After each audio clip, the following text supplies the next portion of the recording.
Assalamualaikum warahmatullahi taala wabarakatuh. Kembali lagi kita di channel Qiraat Quraniyah. Terima kasih kepada yang subscribe, yang like dan yang komen. Dan terima kasih juga kepada yang telah menonton video-video saya yang lalu.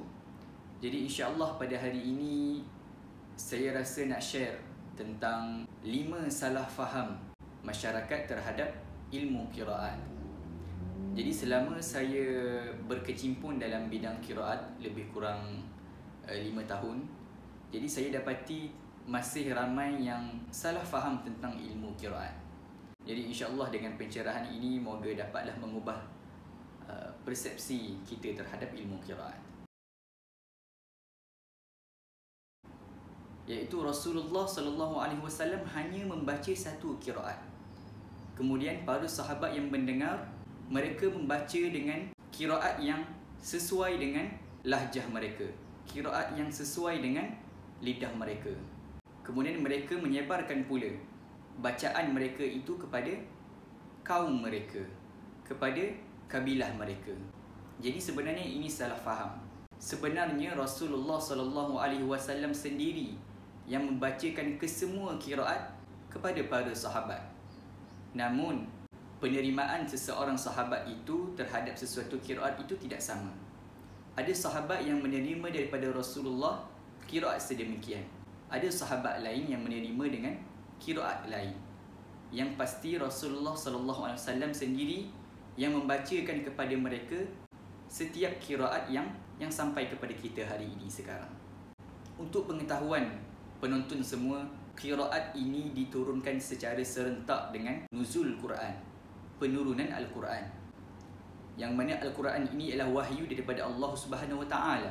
Mana mungkin, mustahil Al-Quran itu ada campur tangan dari manusia yang menyebabkan seseorang itu boleh menokok tambah terhadap qiraat Quraniyah.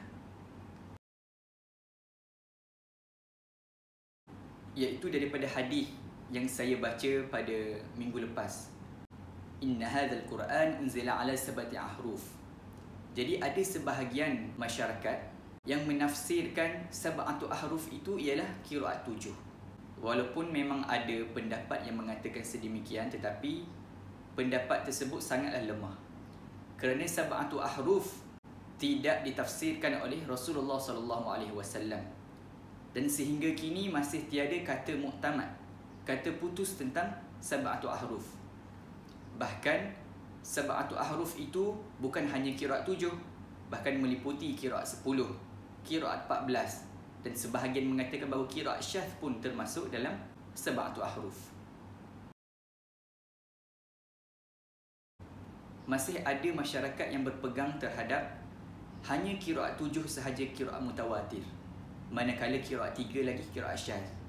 Dan yang elok sedikit yang mengatakan bahawa qiraat 3 lagi itu ialah qiraat ahad. Dan salah faham ini sebenarnya ialah kesinambungan daripada salah faham yang kedua tadi. Iaitu apabila mereka telah memahami sab'atu ahruf itu qiraat 7, maka mereka telah mengatakan bahawa hanya qiraat 7 yang mutawatir, seperti mana hadis yang disebut oleh Rasulullah itu. Sebenarnya tidak. Walaupun dalam kitab Al-Madkhal fi Ilmi Al-Qiraat ada menyebut tentang pendapat minoriti ulama yang mengatakan bahawa hanya qiraat 7 qiraat yang mutawatir, namun jumhur ulama Al-Quran mengatakan bahawa qiraat mutawatir ialah qiraat 10, bukan hanya qiraat 7.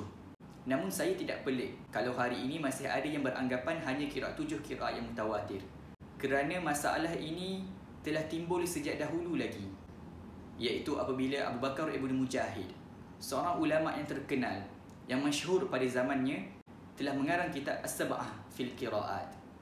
Tambahan pula, Ibn Mujahid ini sangat dekat dengan pemerintah, menyebabkan apa yang ditulisnya, apa yang dikatanya itu mempengaruhi masyarakat pada waktu itu. Sehingga kan masyarakat pada waktu itu telah beranggapan apa yang terkandung dalam kitab As-Sab'ah yang dikarang oleh Ibn Mujahid itulah sab'atu ahruf, itulah yang mutawatir dari Rasulullah.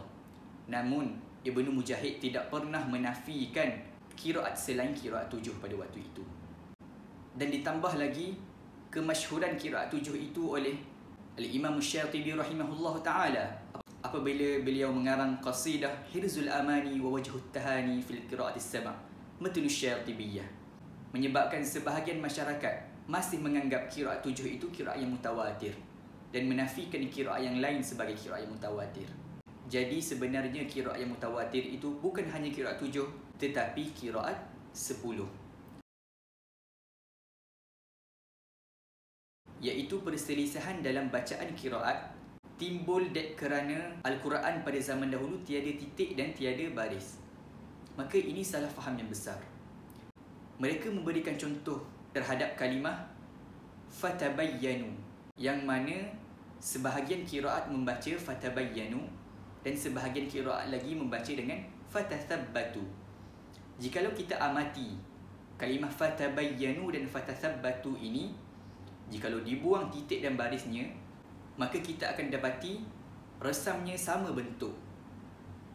Maka mereka mengatakan bahawa disebabkan sama bentuk itu timbulnya qiraat yang berlainan, walaupun maksudnya hampir sama. Sebenarnya tidak. Saya tegaskan sekali lagi, setiap qiraat, setiap perselisihan bacaan itu dibaca sendiri oleh Rasulullah SAW. Jadi sama ada qiraat yang membaca dengan fatabayyanu, yang membaca dengan fatathabbatu, kedua-dua itu dibaca oleh Rasulullah SAW. Kemudian disebarkan kepada para sahabat.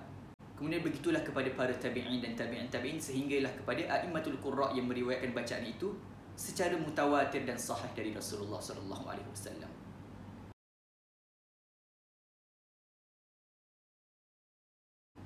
Iaitu ilmu qiraat hanya membicarakan tentang kalimah yang khilaf sahaja, yang mempunyai perselisihan sahaja. Sebenarnya tidak. Ilmu qiraat juga membicarakan tentang kalimah yang ittifaq cara bacanya, seperti mana yang telah ditakrifkan oleh Syekh Abdul Fattah Al-Qadi. Seperti mana yang saya sebut minggu lepas, maudhu' bagi ilmu qiraat adalah kalimatul Qur'aniyah. Sama ada ia ikhtilaf atau ittifaq, maka kesemuanya dalam topik perbincangan ilmu qiraat. Namun perbincangan ilmu qiraat tidak terlalu memfokuskan terhadap kalimah-kalimah yang telah ittifaq cara bacanya. Ilmu qiraat lebih memfokuskan terhadap kalimah-kalimah yang mempunyai khilaf di kalangan qurra. Dan kebiasaannya juga, kalimah-kalimah yang ittifaq antara semua qurra ini, ia berittifaq dalam satu turuk, namun masih ada ikhtilaf dalam turuk-turuk yang lain. Jadi saya rasa setakat ini sahajalah untuk perbincangan kali ini. Saya harap dengan pencerahan 5 salah faham terhadap ilmu qiraat ini dapatlah memberi nilai tambah kepada kita dan dapatlah menjawab terhadap salah faham yang saya telah sebutkan tadi. Jadi jumpa lagi di video yang seterusnya. Terima kasih kepada yang subscribe, yang like dan yang komen. Assalamualaikum warahmatullahi taala wabarakatuh.